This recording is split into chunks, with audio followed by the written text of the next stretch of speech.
a time of COVID, Rick, you would think not much news to talk about. Not a lot going on. But, There's a lot going on. There is tons of stuff going on. So we figured we had a chat about it, didn't we, buddy? And we went, we did, mate. We got to get back into our weekly show. It's time to start, letting all you great supporters out there give you our thoughts on some of the big news that's been coming out. Isn't that right, Rick? Mate, there is so much, mate. Why not, mate? Let's give what the fans want, mate. Let's tell them what's out there. What's going on in this world of entertainment, Jay? And there was so much, Rick. We had to actually cull down all the stories we wanted to talk about. We did. It was just the last minute. We're going, but there's so much. So, yeah. There is so much. And before we get into some of those stories, what a big week in the world of streaming, I got to say, because there were 3 things that come out this week. Well, one had come out a couple of weeks prior, but some of the stuff that we're getting on streaming. Let's start off with Eternals, which honestly only felt like yesterday it was at the cinemas. I think it was November. Yeah. Bam, Disney Plus dropped it on Wednesday, and we got Eternals on there. And Rick, as these guys would know if they watch the channel, what were our thoughts on Eternals? Yeah, what was it? It wasn't very good. We didn't. Think we didn't enjoy it, did we? No, we didn't. No. So, but I watched it again, Rick, and I know you haven't had a chance to. No, I haven't yet. And I enjoyed it so much more the second time. Really? And I can't explain. And I reckon because it works better at home streaming, because it's a slower film and it's a character study and all that kind of thing. And honestly, I thought it worked a lot better being at home, taking your time and pausing if you have to go to the toilet or grab yourself a snack and get back into it. So, Rick, mate, and for you guys out there, if you've seen it and you went, watch it again, or if you haven't seen it, I do recommend checking it out on Disney Plus. Okay. It's really good. And you know what they're doing on Disney Plus now? I've got one of those 4K Apple TVs. So what they're doing is they're dumping all their Marvel movies and they're making them IMAX enhanced in 4K. Rather than, your black bars down the bottom top, you're getting full screen now. And it just really adds to the scope of it. So it looks better, and you being at home, you're not distracted from everyone else around you in the cinema. You're having a better experience watching it. Did you know what it's like? Yeah, that's how long the film. That was 2.5 hours. So by the 2 hour 15, you're going, well, when is this? I want to leave in the cinema. Yeah. So you don't have that. You don't have that at home. So definitely recommend that. The other thing that dropped this week, and we won't get into it too much because I've only seen one episode, and I know you've watched all 3. I've seen all 3. Was the spin-off series from the Suicide Squad, Peacemaker. Oh my God. And what a show. I was so impressed with that first episode, Rick. Especially that opening credit sequence. Amazing. But you've seen all 3 episodes. Tell me this without spoiling anything, Rick. Are the second and third episode as amazing as that first episode? Oh, yeah. Definitely. Yeah. It's just ups the ante. Yeah, you're going to love it, Jace. You're going to love it. So I won't get into it because no spoilers. We don't want to spoil. Great show, though. Just out of nowhere, this show. And John Cena in this is just amazing. It's such a fun show. And it's just something new and different, which is great to see on streaming. So, and like I said, we're not going to do a full review because we may have an announcement in the next week or two around a lot of big things that may be happening for me and Rick, and which also may include Peacemaker, but we'll talk about that at a later date. And the third thing that come out in streaming, which actually came a couple of weeks ago, was the Book of Boba Fett. The Disney Plus show around Boba Fett. And I, myself, have absolutely loved the show, every episode. But how about you, Rick? Did you enjoy every episode so far? Yeah, look, you guys all know I'm not a massive Star Wars fan, but I really enjoy these shows. And with The Mandalorian and this, it's so good. I look forward every Wednesday, sit down and watch that show. It's so good. Yeah, look, they're not absolutely perfect. I could nitpick a few things. You could, but I really do like it. But not everyone has, Rick. There's been a lot of reports out there. There's a few people bagging on the series, and I don't get it. I am just stunned that I live in a world where I get to every week watch a TV show all around my favorite character as a kid, Boba Fett. Absolutely love it. So it's been amazing. It's a glorious time in streaming at the moment. Glorious time to be at home. But there's nothing else to do, but be at home. Absolutely. Well, let's get stuck into some of these stories, Rick. What do we got, mate? And the first one, and the big one, has to be an announcement around Batgirl. As we know, DC is currently making a Batgirl film. Yes. Not something that I'm immediately excited about, Batgirl. I'm like, okay. But just the other day, they have dropped the first image of the look of Batgirl, her costume. And let's check this out, Rick. And there she is. So Leslie Grace dropped it on Twitter, and this is the Batgirl uniform. And Rick, give me your first impressions of what you think of this suit. I don't like it.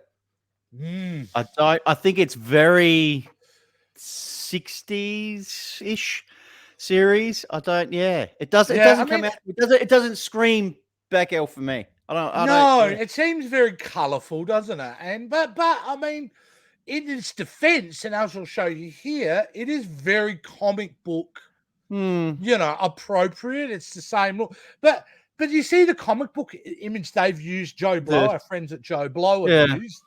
Her tone, it's a bit more of a grayer blue, which I think would have been a better look. But it's really hard to tell, Rick, because you've got to, I suppose we've got to see it in action.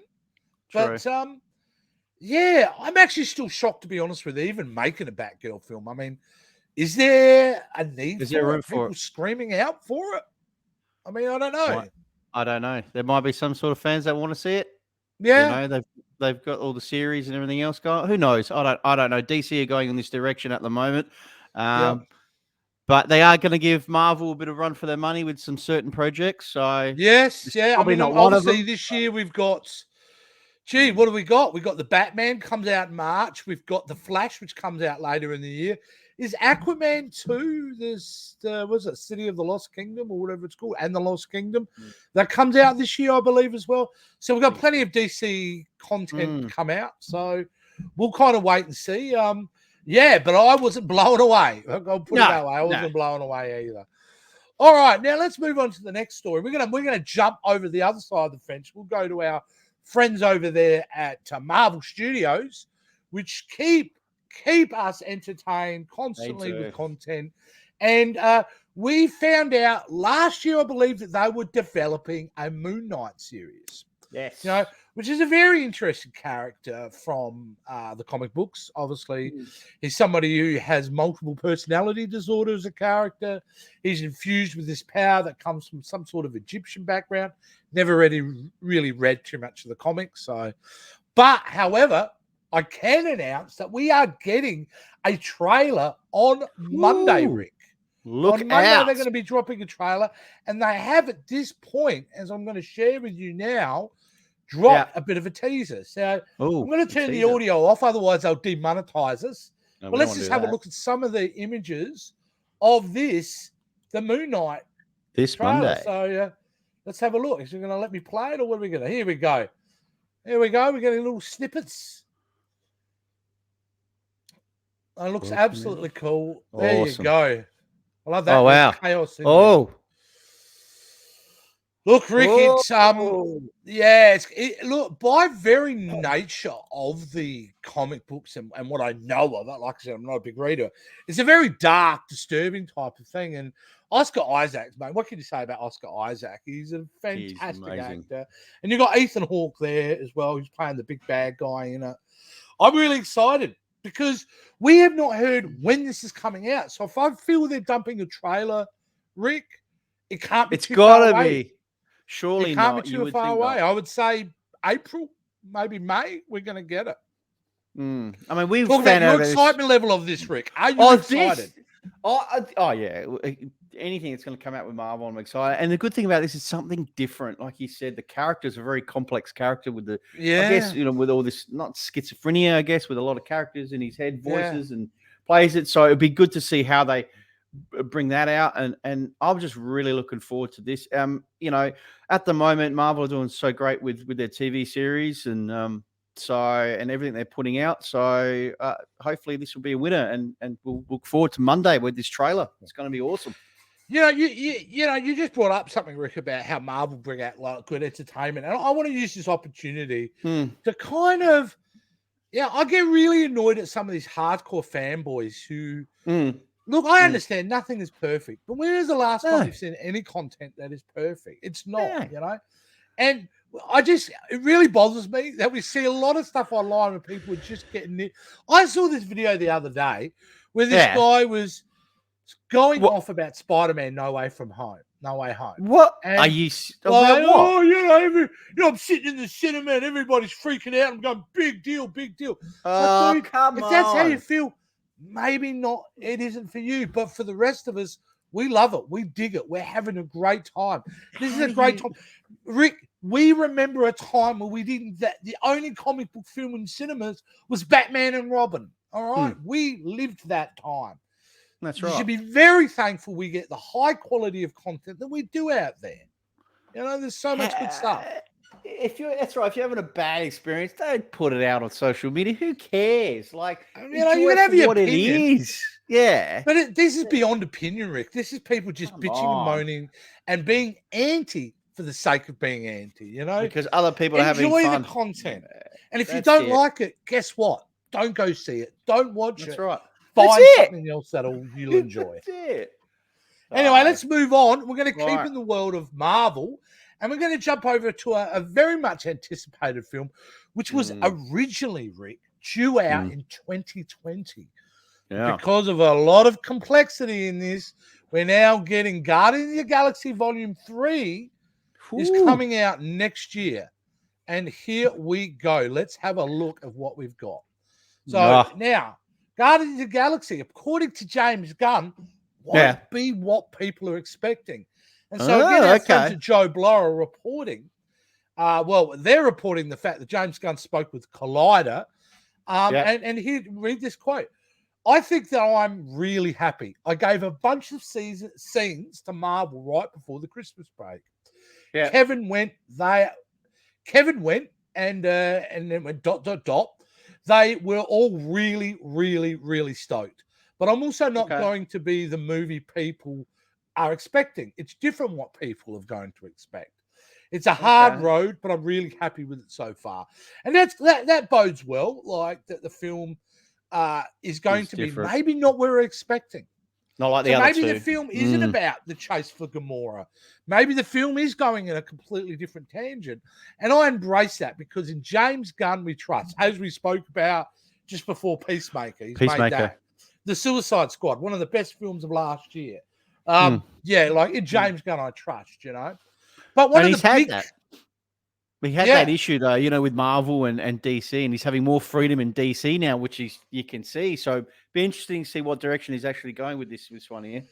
Well, I do know, Rick. I mean, it's been well reported that he will not be returning back to the Marvel Cinematic Universe after, which is a shame.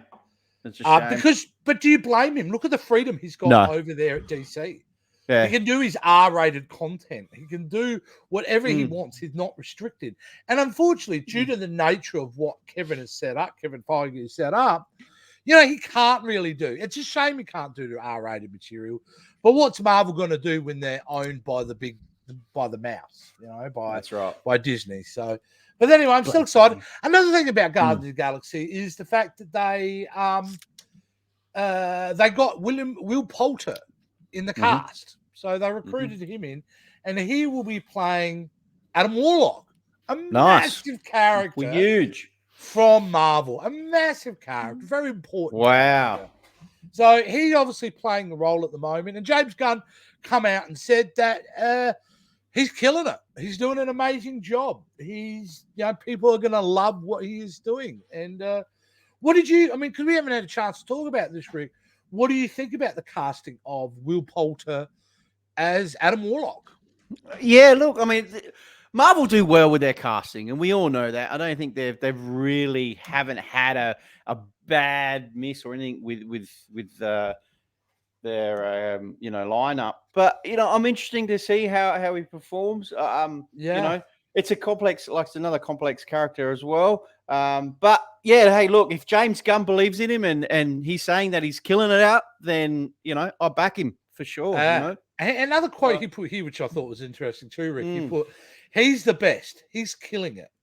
People are going to really love Adam." And then he goes, "Or love."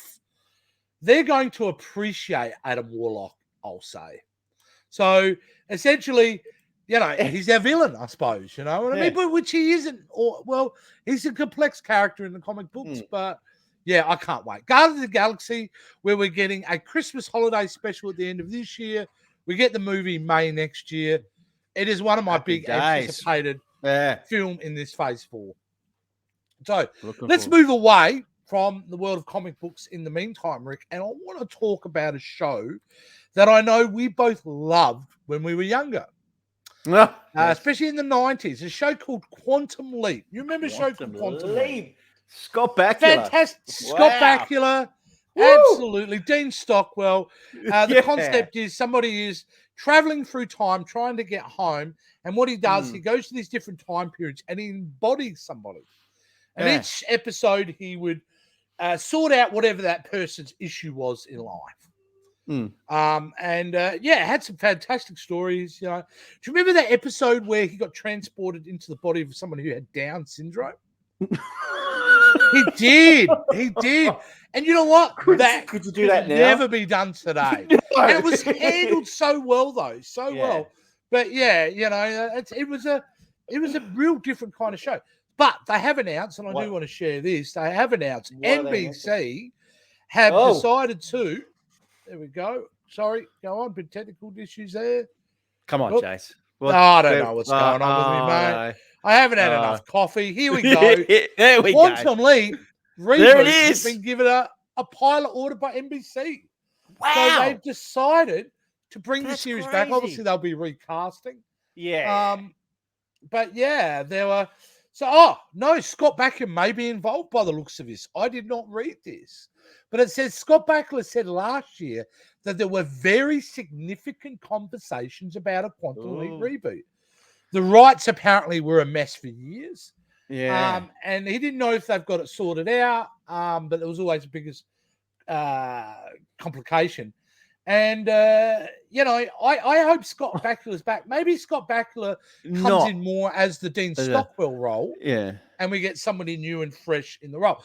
Look, handled correctly, it could be a really fun show to bring back. Yeah. I'm not a big fan of sometimes reboots, but this one I reckon Rick's got a lot of potential. I don't know. Yeah, look, it does. Like you said, reboots are always that tricky thing, and that we haven't really had a good run with some reboots. But no, look, I don't know how long has it been now. Since the series has ended, it's been it's getting up to 30 years, Rick. That's what I mean. Remember when we talk about 1992, that's 30 years ago. You know, mate, like it's insane. It's insane to bring back Quantum Leap, but hey, it might work. So might work. Now, to keep in the world of reboots, we've got another reboot happening, which maybe not 30 years old, but still 11 years old, and I'm surprised that they're doing it. But Disney Plus has got money.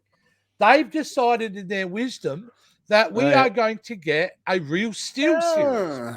Now, interesting. Remember, was it a massive film when it came out? No, it wasn't. Real Steel. It wasn't. I think it was a Christmas movie at the time.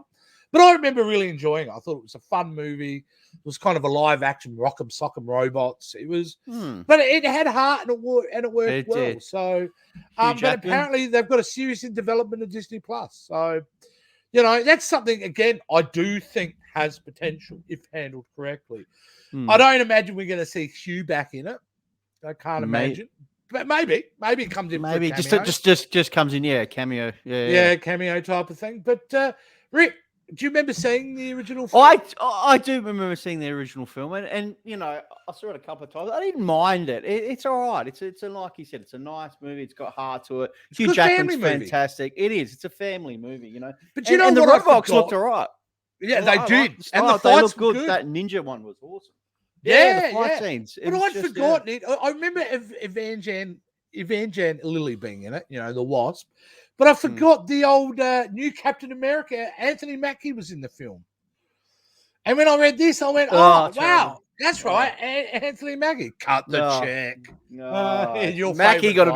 Is Mackie going to be the series now? Oh, that's all. Yeah, I'm sure he will. I'm sure he will. But there you go. Yeah. Now, let's also move on. The next thing I wanted to talk about, and the last story we're going to talk about today, is Ben Affleck. Now, Ben Affleck, as you know, has had some difficulties, and he's kind of worked his way up. Still one of my favorite Batman that's ever done. Put on the suit. Wow. I love Ben Affleck's version of Batman. But he was interviewed recently for Entertainment Weekly by his good friend, childhood friend, Matt Damon. And so they were talking about the film industry and how things were. Now, if you remember, Matt Damon and Ben Affleck come out with a Ridley Scott film last year called The Last Duel. Now, The Last Duel ended up being a massive box office failure. Nobody went and saw the film at all. That medieval drama. Yeah, by Ridley Scott. Big names in this, It just wouldn't work. And so they were talking about the failure of that and what had happened. And I thought it was really interesting because Ben Affleck has come out and kind of spoken about what he thinks the future of cinema is going to look like. And he had made a comment, as you can see by the headline, that Ben Affleck says that the future of movie theaters lies with Marvel franchise films. And so in context, what he was saying was The Last Duel, even though it was a flop, Rick, it became number one on streaming. Like, as soon as it was out to rent or to download via streaming, became number one. And it did really great business in streaming. So it kind of led into the discussion that he believes that moving forward, that dramas, historical epics and things like that won't really have a place in cinema. You'll find a lot of those shows will live on streaming. And he wasn't saying that in a negative way. He was saying, no, they have a home now. You can make that content and it can be successful in its own way without going. And he said to Matt Damon that he believes that in the future, you maybe get 40 films released a year and they will be big event films, like your Spider-Mans, like your Avengers, like your Batmans, like your Ghostbusters Afterlife. All those type of big films is what you'll get at the cinema. And your films that are a tier down, which you used to watch at the movies quite a lot, will now live on streaming. And it made me think that I don't know if that's such a bad thing. I mean, I think that's right. I mean, Rick, as somebody who goes to the cinemas, and we go to the cinemas religiously together, we tend not to go and see films like The Last Duel, do we? We go and see the big blockbusters. We do, and you're right, we do, because there's a whole movies come out and we'll go, hey, this come out, and we're like, yeah, you know what? Is it cinema worthy? Is it? Yeah. It's so true what Ben Affleck's saying. So I get where he's coming from. I think it brings hope to the industry because it brings hope in the sense that it doesn't mean those films are going to go away. It just means we will get to see those films in streaming. He also said Argo, which he made in 2012 and which he won Best Director for. Did he get snubbed for Best Director? It won Best Film. I can't remember now. It's horrible. Someone in the comments set me straight. That in this day and age, that film wouldn't have been made for the cinema. It would have been a limited series on streaming. And so with that, I think that provides hope. I think if streaming has showed us anything, Rick, over the last few years, it's the quality of content that we get. They're bringing out. My only issue with streaming is there's too much quality content. There's too many. Up. There's too many streaming. Disney Plus. Stan. You've got all these Netflix. You've got all these new ones coming out as well, which is just going to grow and grow and grow. And they're not. It's not like these streaming channels are just bringing out 1 or 2, 3 series. They're bringing out 50, 60 series each. Yeah. So, I grew up in a world, Rick, where I could keep up with everything. I could see everything. There's just no way. There's just no way. There's not enough time in the day. If you work for a living, you can't keep up with everything. No way. It's just because there's so many different channels and obviously different rights for different, content and all that. So it goes back and forth and you want to see it and you don't really want to spend money on that channel and that. So it gets a little frustrating, but hey, it's the world we live in at the moment and streaming is where it is. So, that's right. So it means that, the big blockbusters will always get their spot at the cinema. What it might, though, do, Rick, it might raise the prices of movies at the cinema because they'll need to do something like that. Well, it'll become more of a there's not many on them experience rather than, which I have no problems with. If I've got to pay an extra $10 to see a giant event film on the screen, I honestly don't think it's going to bother me too much, to be honest with you. I think I'll be cool with that because it'll be a special outing. Yeah. And knowing that, and all that stuff is going to come out in streaming. And as we know now, we're getting a 3-month turnaround. I mean, we just spoke about it earlier in the show. Yeah. Eternals come out in November. Here we are in January, and boom, we've got it to watch. Yeah, so, which is crazy. Yeah. So, yeah, what does that make now with physical media? You know, and we have discussed this before, Jace. Well, you know, they're coming out now on Disney Plus, like you said, 3 months. Do you still buy your Blu-rays? Well, these guys might not know this because, and you obviously know this, but I had a really large collection of physical media. Did 350 to 400 films. I just got rid of all of them. Yeah. I just sold a lot of them. And the reason is because I just went to a point, well, they're taking up space. I will have, say, a film sitting on my rack, which would take me 10 seconds to get up, grab it, put it in my player and watch it. But I'd rather spend an hour searching through streaming services to find it. Yeah. So I kept a couple of, box sets of movies that I know I can't get. Yeah. So like Lord of the Rings box set. I can't get the extended editions to watch on stream. So I've kept them. I've kept the indie box set. I've kept the 6 Star Wars, the 6 Star Wars films. I've got that box set. But yeah, and honestly, I've just kind of let it go. And to be honest, I did that a couple of months ago. And since then, not even been an issue at all because I can't keep up, like we said, of watching anything anyway. So I'm not tend to want to buy any of that more because when am I really going to go back and watch that stuff? Because I've got all this stuff coming up to watch. Yeah. So. Yeah. I haven't taken that leap yet, Jace. I've still got all the DVDs and Blu-rays. So it's going to be a matter of time before you see it in the shops that, they're going to phase out, Blu-rays. Well, they'll still, you'll always be able to buy them, but I think it's going to go the way of vinyl and CDs. Where you'll have your occasional store, but it's more of a niche market than a populist market. I don't think we see it phase out in 5 to 10 years. Because still no. You're always going to be a group of people or older people who just want to buy the films. And that is absolutely fine, and I endorse it, and I think it's great. But for me, I just moved into the digital age, Crazy time. So, but there you go. Fantastic. Well, there's the stories for this week, Rick. We've kind of been saying the attempt is this year that we kind of got the format down. We want to do this show every week as much as we possibly can. Yeah. I think this is the time that we do it, Rick. Every week it's start to get used to that. Yeah. So we're going to have another attempt at committing to something like this. And some weeks it might be a 5-minute show. Some weeks it might be a half-an-hour show like this. But we will definitely make an effort to put something out for you guys every week because we love doing this show for you guys, with you guys. We love doing it together, so we certainly want to keep making it. Yeah.